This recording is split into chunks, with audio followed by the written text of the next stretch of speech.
नारद मुनि इस कथा को सुनाते हुए कहते हैं, मैं भी 24 घंटा वीणा पर नारायण का नाम लेने वाला नारद जब हिरण्याकश्यप के पास जाता था तो कहता था, हिरण्याकश्यप महाराज की। मुझे भी बोलना पड़ता था, नहीं तो ये किसी को छोड़ता नहीं था। स्वर्ग के देवता इंद्र को अपने घर पर झाड़ू मरवाता था। कुबेर जी को, जो धन के धनाढ़ देवता कुबेर हैं, कुबेर जी को पोछा लगवाता था।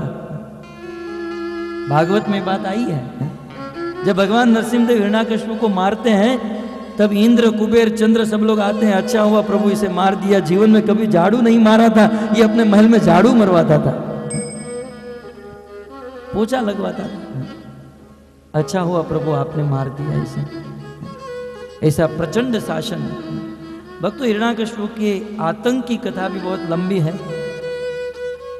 लेकिन केवल एक चीज कह दूं, साधुओं का साधना बंद करवा दिया, ध्यानियों का ध्यान बंद करवाया। हिरण्याकश्यप ने आदेश दिया, एक सब्सिडी होती है ना, सरकार पास करती है।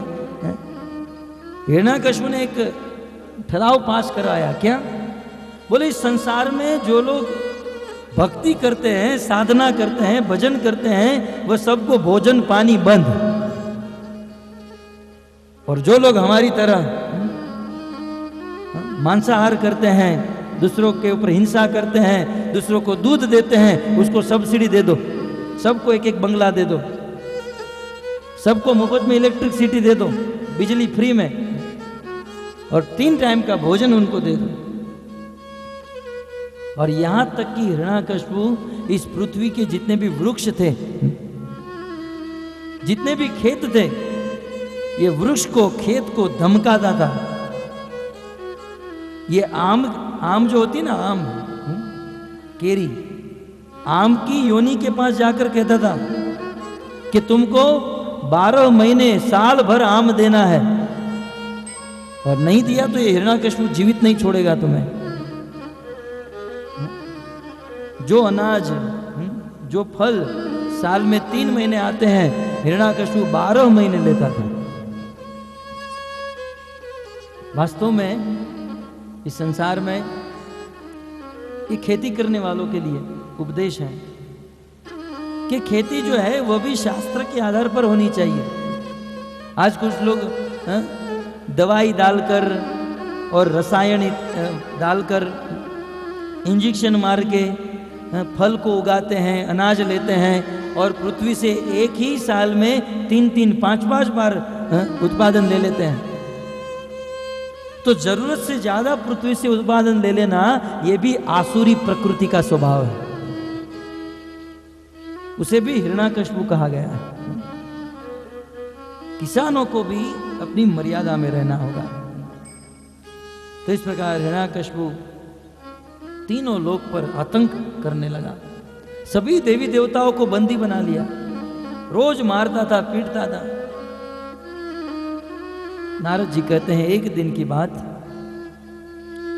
तस्योग्र दंड संविघ्ना सर्वे लोका सपालका।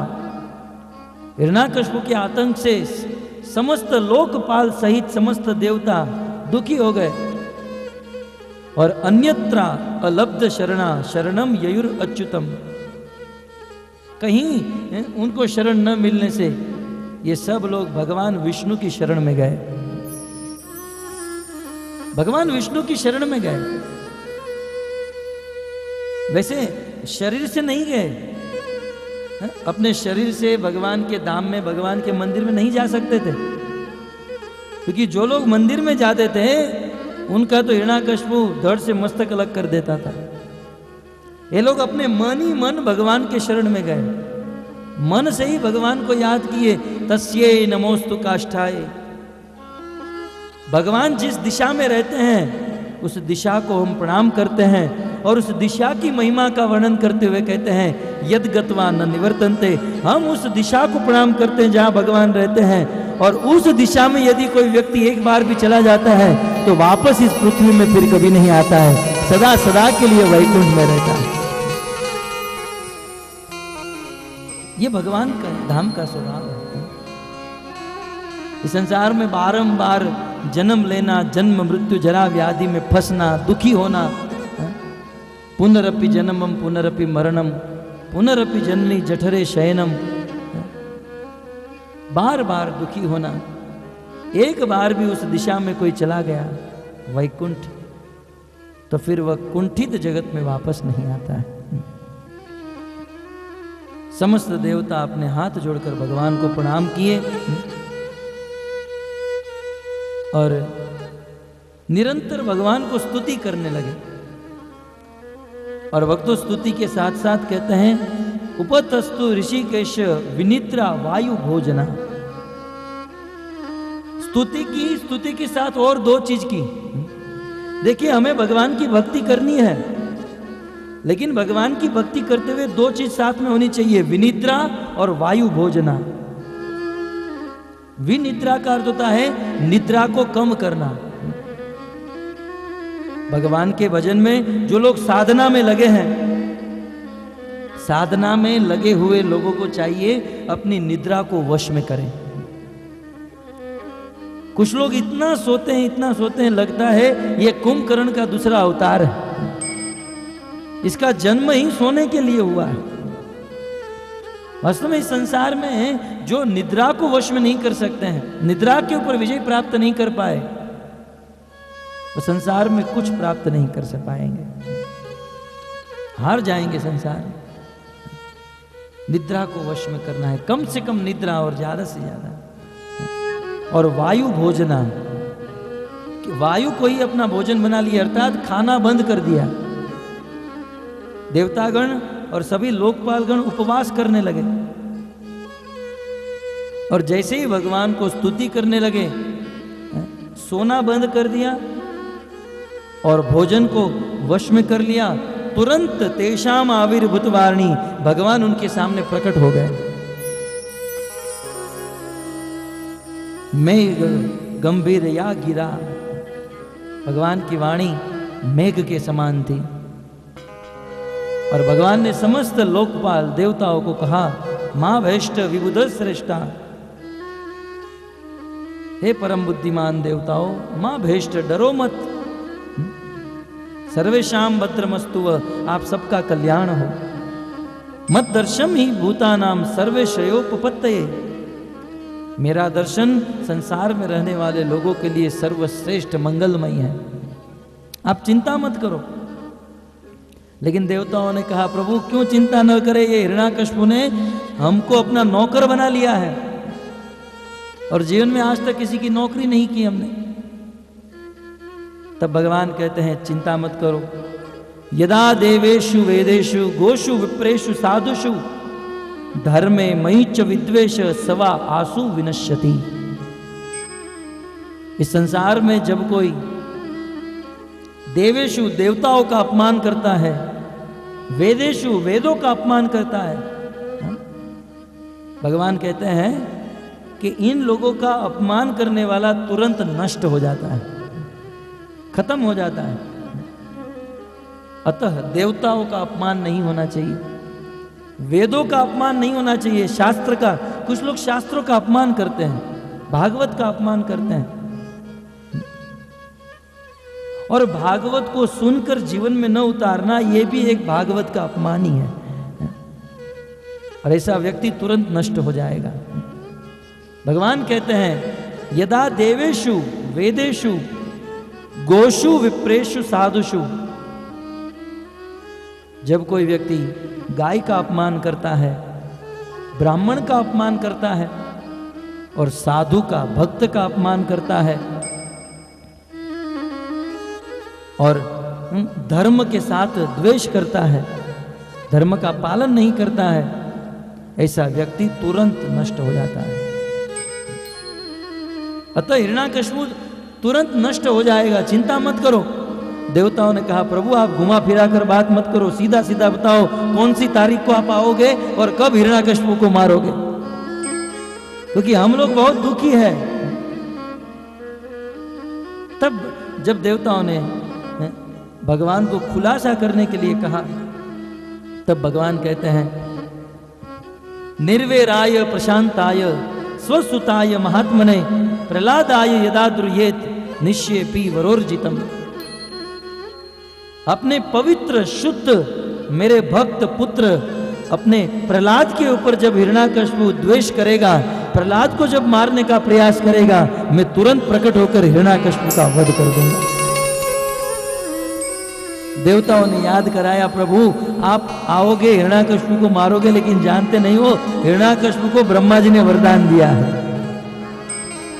तब भागवत में लिखा है, भगवान कहते हैं वरोर्जितम, भले ब्रह्मा ने भले वरदान दिया है, मैं उस वरदान को भी लांघ जाऊंगा, है?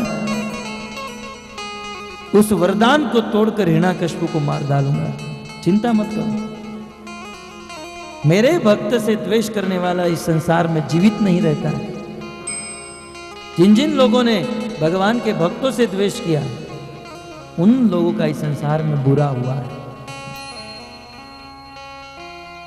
तब नारद जी एक बहुत सुंदर कथा सुनाते हैं कि इस प्रकार से हिरण्याकश्यप तीनों लोक में अपना आतंक फैला चुका था, तीनों लोक का स्वामी बन चुका था। लेकिन उस समय हिरण्याकश्यप का 5 साल का बालक अपने बाप को भगवान नहीं मानता था। बोले भगवान तुम नहीं, भगवान तो विष्णु है। कभी कभी होता है पुत्र पिता से बिल्कुल विपरीत होता है।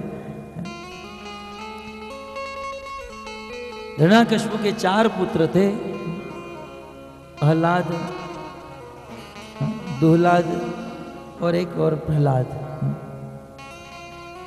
हाँ सहलाद।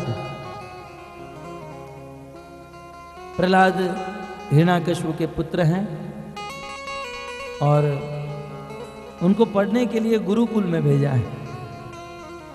हिरण्याकश्यप का और सभी असुरों के गुरु है शुक्राचार्य। शुक्राचार्य के 2 पुत्र हैं, षंड और अमर्क। ये षंड और अमर्क छोटी सी गुरुकुल चलाते थे, वहां पर प्रहलाद को पढ़ने के लिए भेजा गया। प्रहलाद महाराज गए हैं पढ़ने के लिए। 1 साल विद्या ग्रहण करके प्रहलाद महाराज छुट्टी के दिन में जब घर पर आए, तब माता कयाधु ने प्रहलाद को स्नान कराया। प्रहलाद को स्नान करा के अलंकार पहना के अपने पिता के पास भेजा। पुत्र 1 साल के बाद घर पर आया है, हिरण्याकश्यप का प्रेम छलक गया। हिरण्याकश्यप ने अपने पुत्र प्रहलाद को अपने गोद में बिठाया और गोद में बिठाकर हिरण्याकश्यप प्रहलाद का मस्तक सूंघकर प्रहलाद के मस्तक पर हाथ घुमाते हुए कहता है कि बेटा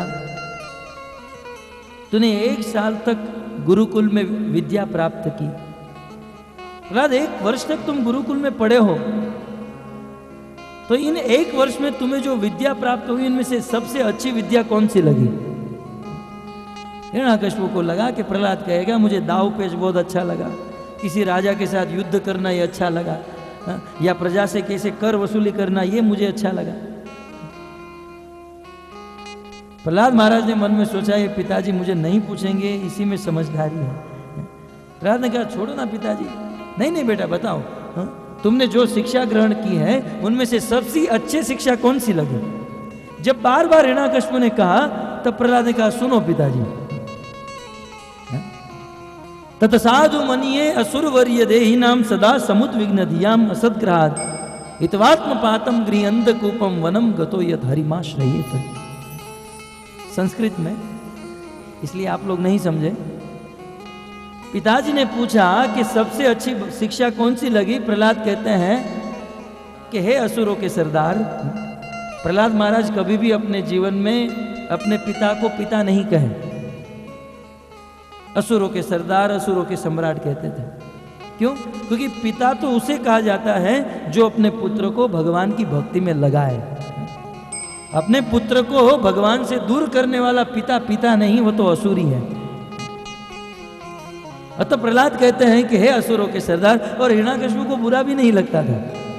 सोचता था ये मेरा बेटा मुझे समझ रहा है, मैं असुरों का सरदार ही तो हूं, आखिर असुरों का राजा ही तो हूं। हिरण्याकश्यप भी खुश होता था। हे असुरों के सरदार, आप जानना चाहते हो मुझे सबसे अच्छी विद्या कौन सी लगी? तो इस संसार में सब लोग गृह अंध कूपम, गृहस्थ रूपी अंधेरे कुएं में फंसे हुए हैं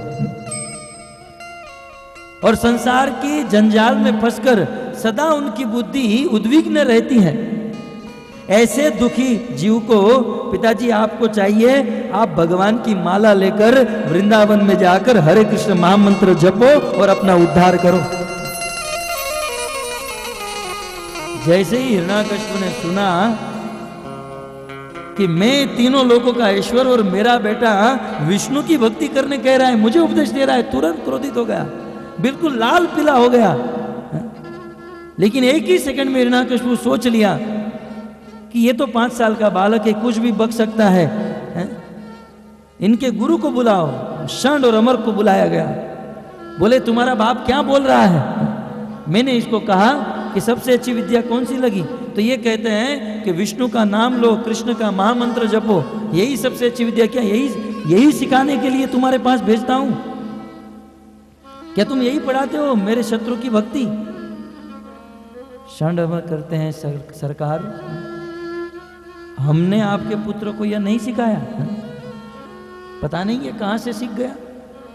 बोले देखो, अंतर्राष्ट्रीय कृष्ण भावनामृत संघ वाले, प्रभुपाद जी की संस्था वाले, इस्कॉन वाले बहुत घूमते रहते हैं और आजकल तो गांव में भी जाने लगे हैं। कोई आ गया होगा और पढ़ा दिया होगा। ध्यान रखो, गुरुकुल में और कोई न आ पाए, और आज के बाद ये मेरे शत्रु का नाम नहीं लेना चाहिए। जाओ ले जाओ इसे। भेज दिया फिर से गुरुकुल में। फिर से प्रहलाद महाराज 1 वर्ष तक गुरुकुल में रहे और षंड और अमर जो भी भौतिक विद्या सिखाते थे, इतिहास, भूगोल, विज्ञान, और साथ ही साथ भगवान का नाम भी लिया करते थे। 1 साल के बाद प्रहलाद महाराज फिर से अपने घर पर आए। हिरण्याकश्यप ने प्रहलाद को अपने गोद में बिठाया और कहा, बेटा अब तो तुम 2-2 साल गुरुकुल में पढ़ चुके हो, आज तक तुमने जो भी शिक्षा प्राप्त की वो सभी शिक्षा में सबसे अच्छी शिक्षा कौन सी लग रही है? फिर से प्रहलाद मन में सोच रहे हैं, नहीं पूछेंगे तो अच्छा है। पिताजी छोड़ो ना, आप क्यों पूछ रहे हो ये सब? नहीं बेटा बताओ, तुम्हें सबसे अच्छी शिक्षा कौन सी लगी? सुनिए पिताजी। श्रवणम कीर्तनम विष्णु स्मरणम पाद सेवनम अर्चनम वंदनम दास्यम साख्यम आत्मनिवेदनम इति पुंसार पिता विष्णु भक्ति चेतनव लक्षणा क्रियत भगवत अद्दा तत्मन्य अधिक उत्तमम। पिताजी, नवदा भक्ति के द्वारा श्रवण, कीर्तन, स्मरण, वंदन, पाद सेवन, अर्चनम, दास्यम, साख्यम और आत्मनिवेदन, ये नवदा भक्ति के द्वारा भगवान विष्णु को प्रसन्न करना, भगवान विष्णु की भक्ति करना, ये मुझे सबसे अच्छी बात लगती है। पिताजी आप भी करो। अब तो हिरण्याकश्यप ने प्रहलाद को गोद से उतारा।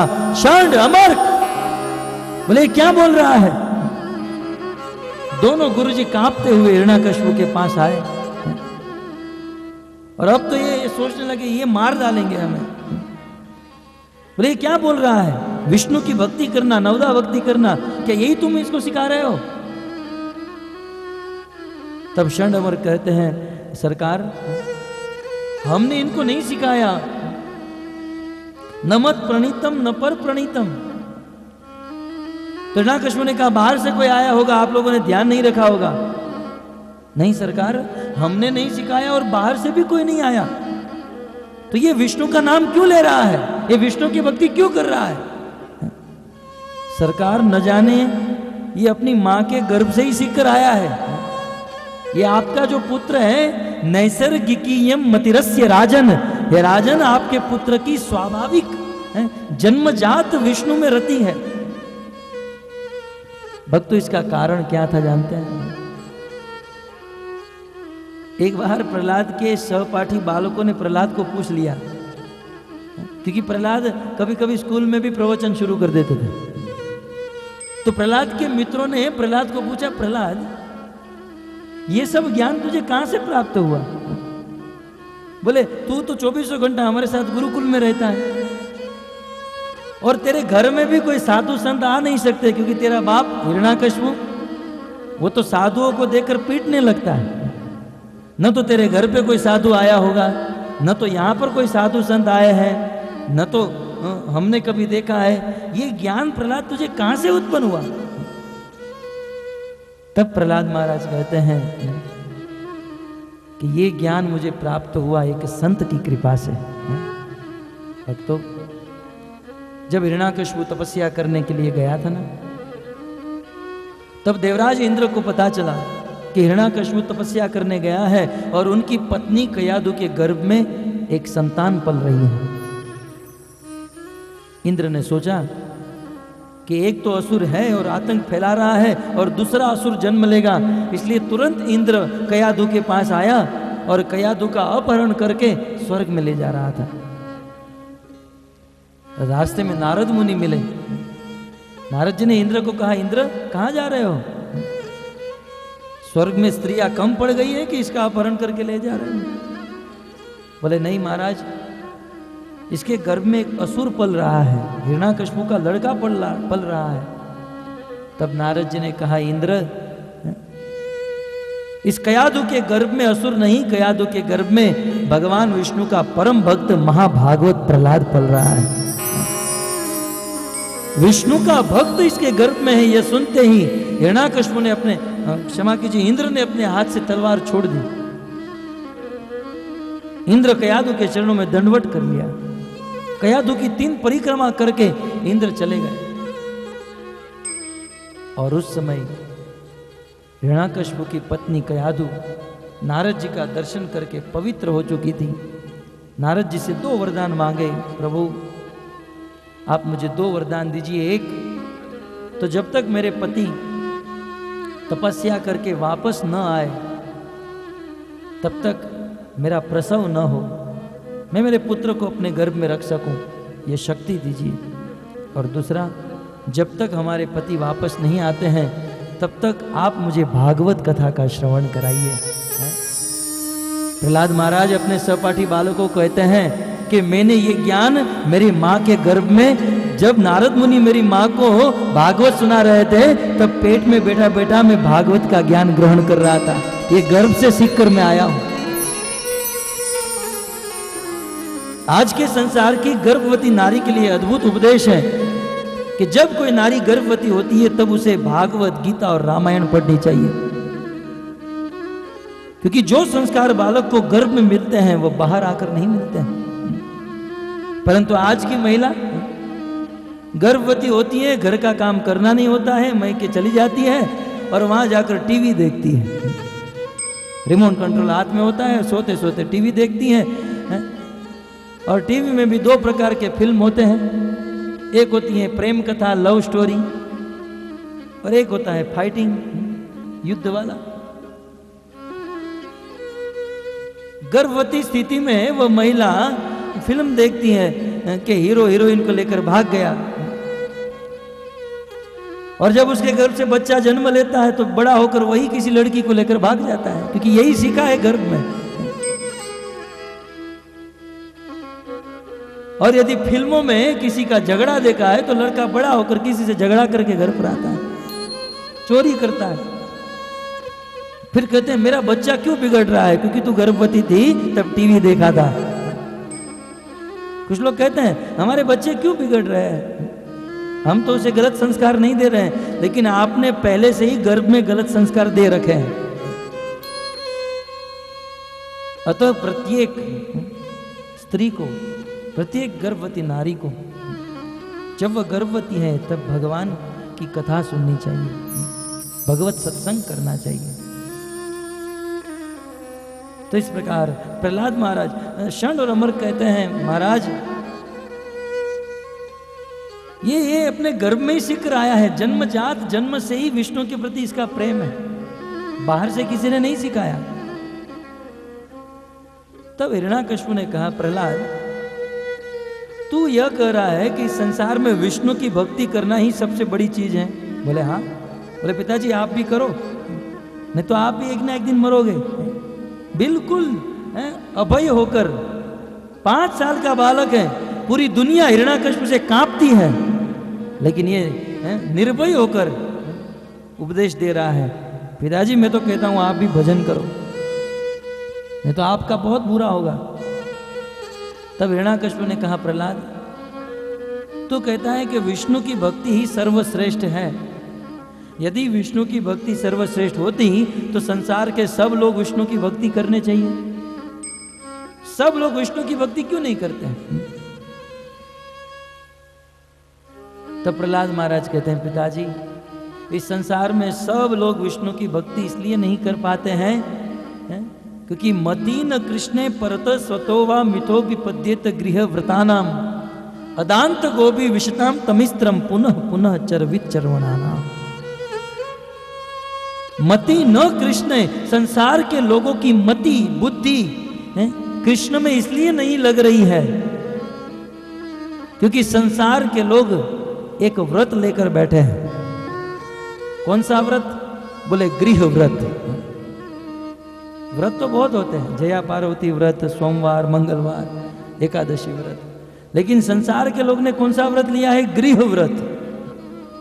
कुछ लोग इतने आसक्त हैं, ऐसा व्रत लेकर रहे हैं कि मर जाएंगे परंतु घर से बाहर नहीं निकलेंगे, कभी सत्संग में नहीं जाएंगे, कभी मंदिर में नहीं जाएंगे, जिएंगे मरेंगे सड़ेंगे मात्र घर पर। इसे गृह व्रत कहते हैं। बोले घर पर ही क्यों सड़ते हैं मरते हैं, घर पर ही क्यों रहते हैं?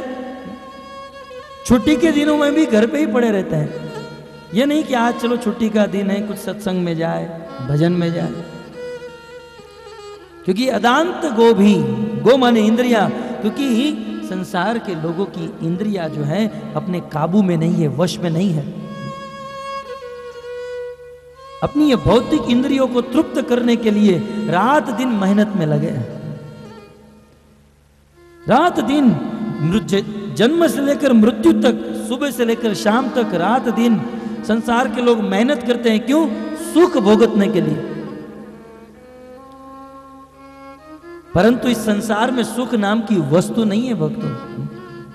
हम जिसके लिए रात दिन मेहनत करते हैं, प्रहलाद महाराज कहते हैं वे चीज यहां पर नहीं है, वे तो भगवान के धाम में है।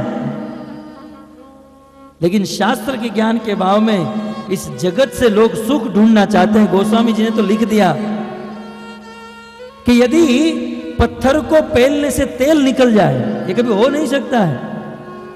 पत्थर को पेलने से तेल निकल सकता है? कभी नहीं। लेकिन वो एक दिन वह हो जाए, या कछुए के पीठ पर बाल उग जाए, ये भी हो नहीं सकता है। या बर्फ में आग लग जाए, ये भी नहीं हो सकता है। लेकिन फिर भी कछुए पर बाल उग जाए, मिट्टी से तेल निकल जाए, ये हो सकता है। लेकिन भौतिक जगत से सुख मिल जाए, ये कभी हो नहीं सकता, कभी नहीं। भौतिक जगत से सुख ग्रहण करना, भौतिक जगत में से सुख ढूंढना, ये कैसा है? बोले चबाए हुए के चबाने की तरह। पुनः पुनः चरवित चरवणाना। चबाया हुआ गन्ना होता है ना, गन्ना खाते हो कभी? गन्ने का जूस भी मिलता है। गन्ने का जूस बनाने वाले गन्ने को फेलते हैं, 1 बार 2 बार 3 बार 5 बार 10 बार। फिर जो गन्ना बचता है उनको कोई चबाकर उनमें से रस निकालना चाहे तो उसमें से रस निकलेगा? चबाए हुए गन्ने से कोई रस निकालना चाहे उनमें से रस नहीं निकलेगा, बस केवल चबाते रह जाएंगे बस। ठीक उसी प्रकार इस जगत से सुख नहीं है, लेकिन फिर भी चबा रहे हैं, मेहनत कर रहे हैं। और मेहनत करने के बाद भी जैसे चबाए हुए गन्ने को हजारों बार चबाने पर भी उससे रस नहीं निकलेगा, वैसे इस पृथ्वी में हजारों हजारों उपायों करने के बाद भी सुख नहीं मिल सकता है। तो जो सुख इस पृथ्वी से कभी नहीं मिलने वाला है, ऐसे सुख को प्राप्त करने के लिए व्यक्ति रात दिन मेहनत में लगा है। और इसलिए भगवान कृष्ण की भक्ति नहीं कर रहा है, इसलिए उसका मन भगवान में नहीं लग रहा है। संसार के लोग अपना वास्तविक स्वार्थ, नते विदु स्वार्थ गतिम ही विष्णु दुराशया ये बही अर्थ मानिन। प्रहलाद महाराज कहते हैं कि ऐसे लोग अपने वास्तविक स्वार्थ को नहीं जानते हैं। भक्तों, हमारा सच्चा स्वार्थ क्या है? स्व का अर्थ होता है हम, लेकिन हम कौन है? हम ये शरीर नहीं, हम आत्मा है। और आत्मा का कल्याण भगवान की भक्ति में है, भगवान की सेवा में है। हमारा वास्तविक निजी स्वार्थ भगवत सेवा में है। लेकिन भगवत सेवा को छोड़कर व्यक्ति दुनिया के सब लोगों की सेवा करेगा। बच्चे की सेवा करेगा, पत्नी की करेगा, समाज की करेगा, देश की करेगा, दुनिया वालों की करेगा, जिनकी सेवा करने से कुछ नहीं मिलने वाला है। बताइए, जो लोग दुखी हैं, जो लोग स्वयं एक दिन मरने वाले हैं, उनकी सेवा करने से क्या हम सुखी हो पाएंगे? जो खुद सुखी नहीं है, उनकी सेवा करने से हम कैसे सुखी हो सकते हैं? अरे सुखी तो उनकी सेवा करने से हो सकते हैं जो सुख के सागर हैं, जो रात दिन आनंद में मग्न रहते हैं, जिसका शरीर ही आनंद से बना है। ऐसे कृष्ण और राम की सेवा करने से हम सुखी हो सकते हैं। कुछ लोग आराम चाहते हैं, शांति चाहते हैं, आराम चाहते हैं, लेकिन जब तक राम की सेवा नहीं करते हैं तब तक आराम नहीं मिल सकता है। कृष्ण की सेवा नहीं करते हैं तब तक आनंद नहीं मिल सकता है। इस प्रकार से अपने स्वार्थ को जानना होगा। अतः पिताजी, संसार के लोग, और पिताजी आप भी बहुत आसक्त हो, आप में भी बुद्धि बहुत कम है। इतना कहा, हिरण्याकश्यप तो क्रोधित हो गया। बोले क्या बोल रहा है तू, जानता है? बोले हाँ पिताजी, मैं सत्य बोल रहा हूं। पिताजी मैं कहता हूं आप भी विष्णु की भक्ति कीजिए। हिरण्याकश्यप बिल्कुल क्रोधित हो गया। बोले इसे मेरी नजर से दूर लेकर जाओ।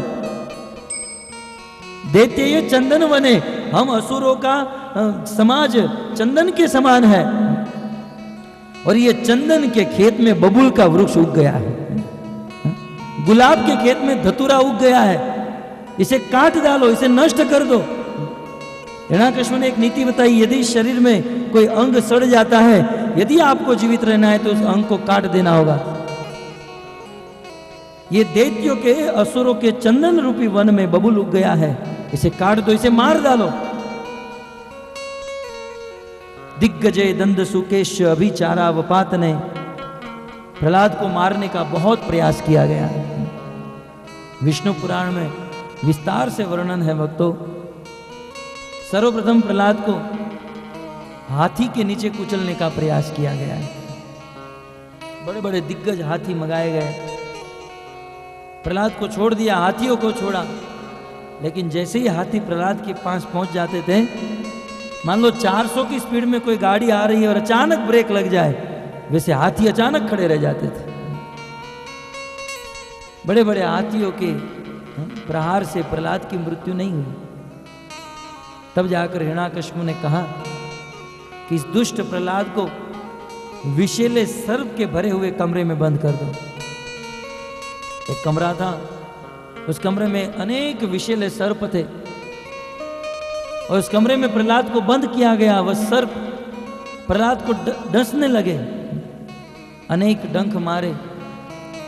लेकिन विष्णु पुराण में वर्णन है, वह सारे सर्प हिरण्याकश्यप के पास जाते हैं कि हे प्रभु सरकार, आपके पुत्र को मारते मारते हमारे दांत टूट गए, हमारे मणि निकल गए, हमारा सारा विष समाप्त हो गया, लेकिन आपके पुत्र का बाल भी बाका नहीं हुआ। अद्भुत आपका पुत्र है। तब हिरण्याकश्यप ने अपने पुत्र को मारने के लिए षंड और अमर्क के पास भेजा।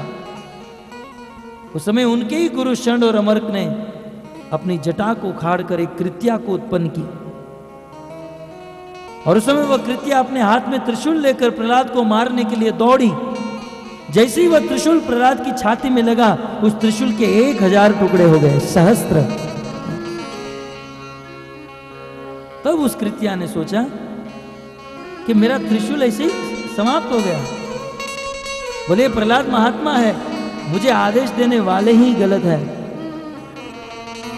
जिसने उस कृत्या को उत्पन्न किया था, उस कृत्या ने ही षंड और अमर को मार डाला, मर गए। भक्तों, भागवत में वर्णन है, भक्तों का स्वभाव अद्भुत होता है। भक्त जो होते हैं ना, अपकार करने वालों के ऊपर भी उपकार करते हैं। प्रहलाद के दोनों गुरु उनके सामने मर चुके हैं। आज का कोई बालक होता तो खुश हो जाता है कि हमारे गुरु मुझे बहुत परेशान करते थे, अच्छा हुआ मर गए साले। लेकिन प्रहलाद के हृदय में दुख हुआ। यद्यपि दोनों गुरु ने प्रहलाद को मारने का प्रयास किया था, लेकिन फिर भी प्रहलाद अपने दोनों हाथ जोड़कर भगवान से विनंती करते हैं, हे प्रभु, यदि मैंने आपकी सच्ची भक्ति की है, मैंने स्वप्न में भी किसी को शत्रु नहीं माना है, तो आप मेरे दोनों गुरु को जीवित कर दीजिए। मैं मेरी सारी भक्ति का फल मैं मेरे दोनों गुरु को अर्पण करता हूं, आप इसको जीवित कर दीजिए। देखिए, मारने वालों के ऊपर भी प्रहलाद महाराज कितने सुहृद हैं। यह है साधु का स्वभाव, संत का स्वभाव, पर उपकार वचन मन काया, संत स्वभाव सहज खगराया। दूसरों के ऊपर उपकार करना, यही तो साधु का स्वभाव है। प्रहलाद की भक्ति और प्रार्थना से दोनों जीवित हो गए, लेकिन दोनों को ज्ञान हो गया कि प्रहलाद कोई साधारण व्यक्ति नहीं है। हिरण्याकश्यप को पता चलते ही अपने अनुचरों को आदेश दिया, जाओ इस प्रहलाद को पर्वत की ऊंचाई पर ले जाओ और वहां से फेंक दो। प्रहलाद को पर्वत की ऊंचाई पर ले जाया गया और पर्वत की ऊंचाई से प्रहलाद को उठाकर जैसे ही फेंका, यदि साधारण व्यक्ति होता तो हवा में ही मर गया होता, लेकिन हृदय में भगवान की भक्ति होने के कारण उस पर्वत से गिरने पर भी प्रहलाद महाराज बच गए। भगवान अपने भक्तों को कभी गिरने नहीं देते हैं। भगवान अपने भक्त का कभी पतन नहीं होने देते हैं। नमे भक्ता प्रणश्यति, कभी नहीं। अब तो हिरण्याकश्यप को था कि प्रहलाद मर चुका होगा, क्योंकि इतनी ऊंचाई से फेंका गया है। लेकिन 3 दिन के बाद प्रहलाद महाराज ने बेल बजाया, पिताजी मैं आ गया। पिताजी क्रोधित, किसे इतना मारने का प्रयास कर रहा हूं फिर भी मर नहीं रहा है। तब हिरण्याकश्यप ने भोजन में जहर डलवाया और भोजन में जहर डलवाकर प्रहलाद को मारने का प्रयास किया।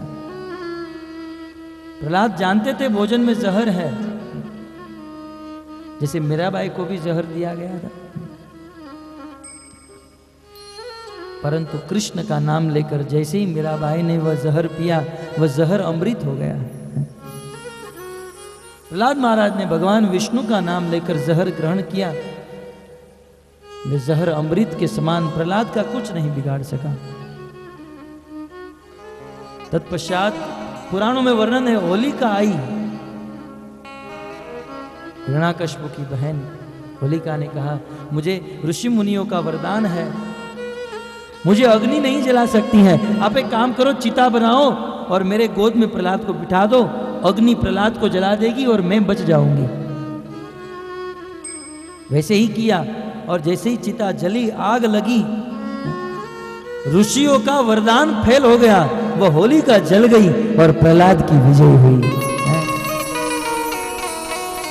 भक्तों, रामायण में लिखा है कि जो भक्त का अपमान करता है, भक्त का अपराध करता है, उसके लिए अमृत भी जहर हो जाता है, मित्र शत्रु हो जाता है, माता उनके लिए मृत्यु हो जाती है और पिता उनके लिए यमराज बन जाता है। अतः कभी भी भक्तों से द्वेष नहीं करना चाहिए, भक्तों को मारने का प्रयास नहीं करना चाहिए। होलिका मर गई। तत्पश्चात प्रहलाद को मारने के लिए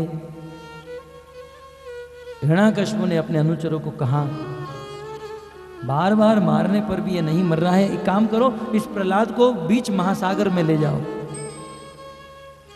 महासागर के बीच में इसके साथ बड़ा पत्थर बांधकर फेंक दो, डूब जाएगा, और उसके ऊपर डाल दो, अनेक पहाड़ पत्थर डालकर उसे गाड़ दो। प्रहलाद को महासागर में पत्थर डालकर फेंका गया, अनेक पत्थरों से उसे गाड़ दिया गया। और इस बार प्रहलाद महाराज फंस गए। लेकिन उस समुद्र में, महासागर के बीच अनेकों पर्वतों के नीचे प्रहलाद महाराज दब गए। लेकिन उस अवस्था में भी प्रहलाद के मुख से भगवान का नाम नहीं दबा, निरंतर भगवान का नाम लेते रहे। और उसी समय प्रहलाद महाराज ने जैसे ही भगवान विष्णु को याद किया, साक्षात विष्णु प्रहलाद के अंदर प्रकट हो गए और सारी भगवान की शक्ति प्रहलाद के अंदर निहित हो गई। प्रहलाद महाराज दबे हुए थे, जैसे ही खड़े हुए सारे पहाड़ पत्थर फूट गए और पहाड़ पत्थरों के बीच में से महासागर को लांघकर प्रहलाद महाराज किनारे पर आ गए। बच गए प्रहलाद। और जैसे ही घर पर आए, हिरण्याकश्यप अपने मस्तक पर हाथ देकर बैठ गए। अब क्या करूं, पूरी दुनिया का भगवान, लेकिन ये 5 साल का बालक मुझे भारी पड़ गया। तब षंड और अमर कहते हैं, महाराज आप तो भगवान हो, आप क्यों चिंता कर रहे हो? जब तक हमारे पिता और आपके गुरु शुक्राचार्य नहीं आ जाते हैं, तब तक इस प्रहलाद को हम गुरुकुल में लेकर चले जाते हैं। और शुक्राचार्य जब आएंगे तब कोई ना कोई उपाय बताएंगे। हाँ, इसे मेरी नजर से दूर ले जाओ। षंड और अमर प्रहलाद महाराज को गुरुकुल में लेकर गए। फिर से गुरुकुल में विद्या, भौतिक विद्या सिखाते थे। एक दिन की बात, षंड और अमर को अपना गृह कार्य करने के लिए जाना हुआ। गुरुकुल में जितने भी बच्चे थे, कह दिया कि अब आपको खेलना कूदना है, जो करना है करो। हम लोग कुछ समय के लिए हमारे घर पर जाकर कुछ कार्य करके आते हैं। षंड और अमर जब चले गए, भक्त तो यहां पर सभी बालक अपनी अपनी धुन में खेलने लगे। लेकिन प्रहलाद महाराज कभी भी खेलने में रुचि नहीं लेते थे। प्रहलाद महाराज एक वृक्ष के नीचे बैठ गए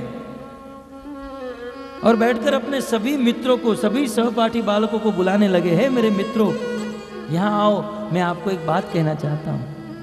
सब लोग प्रहलाद का आदर करते थे। सभी आकर नीचे बैठे और प्रहलाद महाराज वृक्ष के नीचे चबूतरे के ऊपर बैठे। कहा कि हे मेरे मित्रों, कौमार आचरित प्राज्ञो धर्मान भागवता निह दुर्लभम मानुषम जन्म तदप्य ध्रुव मर्थदम। हे मेरे मित्रों, हमें जो ये कुमार अवस्था प्राप्त हुई है, हमारी जो ये अवस्था है, आज हम लोग बच्चे हैं, तो ये बचपन का समय व्यर्थ ही खेलने कूदने में नहीं गंवाना चाहिए। ये बचपन का समय ज्यादा से ज्यादा भगवान कृष्ण की भक्ति करने के लिए गंवाना चाहिए। क्यों? प्रहलाद महाराज तत्व का निरूपण करते हुए कहते हैं, दुर्लभम मानुषम जन्म। हे मेरे मित्रों, मनुष्य जन्म बहुत दुर्लभ है। 84 लाख की योनि काटने के बाद जलजा नवलक्षाणी स्थावरा लक्ष्य विशंति, 9 लाख प्रकार के जन्म जल में होते हैं। 20 लाख प्रकार के पेड़ और पौधे के रूप में जन्म होते हैं। कुर्मिया रुद्र संख्या का 11 लाख प्रकार के नदी नाले में रहने वाले छोटे छोटे कीड़े। पक्षिणाम 10 लक्षाणाम, 10 लाख प्रकार के पक्षी बनते हैं। 30 लक्षाणी पशु, 30 लाख प्रकार के 4 पांव पर चलने वाले पशु बनने के बाद एक व्यक्ति मनुष्य बनने का अवसर प्राप्त होता है। चतुर्लक्षाणी मनुष्य। हजारों हजारों जन्मों के बाद, करोड़ों वर्षों के बाद हमें मनुष्य का देह प्राप्त होता है। विचार करो, ये मनुष्य देह कितना दुर्लभ है। और इतने इतने समय के बाद मनुष्य देह मिलता भी है तो अध्रुवम। ऐसा नहीं है कि ये 100 साल तक रहेगा, ये कभी भी मर सकता है, कभी भी अटैक आ सकता है, कभी भी एक्सीडेंट हो सकता है, कभी भी कैंसर हो सकता है। अध्रुवम, इसका कोई भरोसा नहीं है। कमल दल जल जीवन तलमल। हमारे गौड़ीय वैष्णव गोविंद दास जी लिखते हैं, जैसे कमल की बूंद के ऊपर, कमल के पत्ते के ऊपर पानी की बूंद होती है, कब हवा आए और ये गिरे गिरे गिरे, उसका कोई भरोसा नहीं। वैसे कब काल आए और संसार के मनुष्य को नष्ट कर दे, कोई भरोसा नहीं। काल का कोई भरोसा नहीं, इसलिए कल की राह नहीं देखनी चाहिए। कल करे सो आज करे, आज करे सो अब। पल में प्रलय हो जाएगा, फिर करेगा कब? यदि अच्छा विचार मन में आता है तो आज और अभी शुरू कर देना। कुछ लोग सोचते हैं अभी तो बच्चे हैं ना, बड़े होंगे बूढ़े होंगे तब। बूढ़ा व्यक्ति ठीक से बोल नहीं सकता है, चल नहीं सकता है, भगवान का भजन क्या करेगा? एक स्थान पर 2 घंटा ठीक से बैठ भी नहीं सकता है, वो क्या कथा सुनेगा? वास्तव में जीवन जा रहा है और जीवन का कोई भरोसा नहीं है। भजन भक्ति जो भी है वो आज और अभी कर लेना चाहिए। मृत्यु के समय प्राण प्रयाण समये कपवात पित्ते, आप रोज मंगलाचरण में सुनते हैं। कुलशेखर आलवार भगवान से प्रार्थना करते हुए कहते हैं, कृष्ण कृष्ण त्वदीय पद पंकज पंजरांते अद्यैव में विषय तु मानस राज हंस। हे प्रभु, मेरा मन रूपी हंस कब आपके चरण कमलों में लग जाएगा? क्योंकि प्राण का जब प्रयाण होगा, मृत्यु का जब समय होगा, तब कंठ गला कफ पित्त और वायु से भर जाएगा। मरते हुए व्यक्ति बोल नहीं सकता है। इसलिए तो ब्रज के एक संत ने बहुत सुंदर कहा है,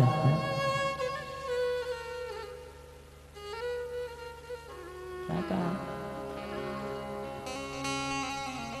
कहते हैं, क्षण भंगुर जीवन की कलिका कल प्रात में जाने खिली न खिली। जीवन क्षण भंगुर है। आज रात हुई सो गए, कल सुबह जगेंगे या नहीं जगेंगे इसका कोई क्षण भंगुर जीवन की कलिका कल प्रात में जाने खिली न खिली। मलियाचल की मंद लहर सुगंध समीर चली न चली। कलिकाल कुठार लिए फिरता तन कोमल चोट झिली न झिली। रटले अरि जीवहा कृष्ण को नाम, तू अंत समय तो हिली न हिली। हे जीवहा, आज तू कृष्ण का नाम रट ले, जप ले, अंत समय में हिलेगी या नहीं हिलेगी इसका कोई भरोसा नहीं।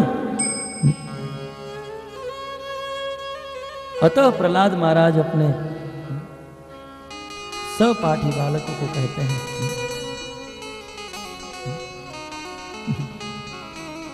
हमारे गुजराती में बहुत सुंदर भजन है, उसका एक पद मैं आपको सुना दूं।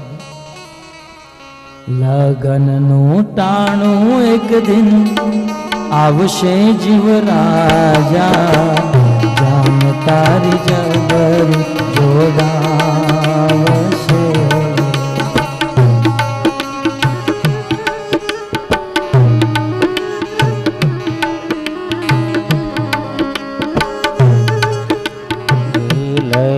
નોટાણું એક દિન આવશે જીવ રાજા, જાનો તારી જબરી જોડાશે।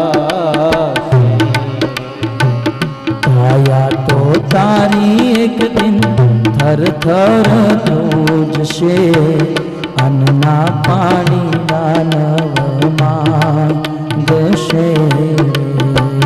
आया तो तारी प्यारे थर थर दूजसे, अन पाणीड़ा नहीं भावशे।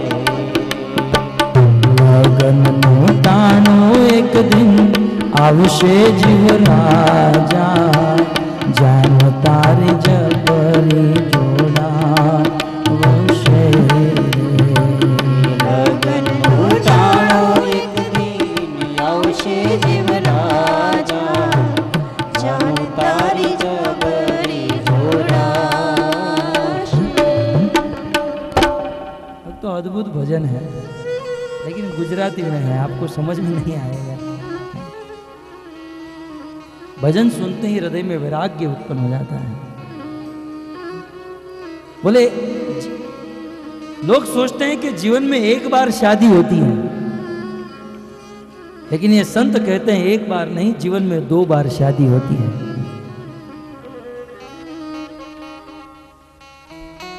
एक बार तो किसी पत्नी के साथ शादी होती है, बारात आती है,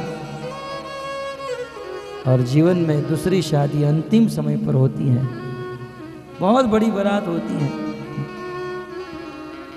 खाना पीना सब कुछ छूट जाता है। यह देह जिसे हम रात दिन इसको सजा रहे हैं, कपड़े भोजन इत्यादि दे रहे हैं, यह देह एक दिन राख हो जाएगा भक्तों।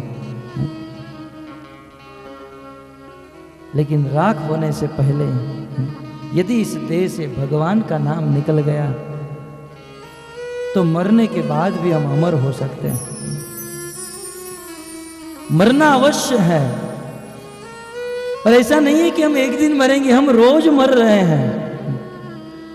प्रतिदिन, प्रति घंटे, प्रति मिनट और प्रति सेकेंड हम मृत्यु के मुख में जा रहे हैं। लेकिन आश्चर्य है भक्तों, सब लोग मौत के मुख में हैं, लेकिन फिर भी मस्त है माया में, है? मस्त है दुनिया के कार्यकलाप में। इससे बड़ा आश्चर्य क्या हो सकता है? आपने कभी कसाई खाने में बकरे देखे?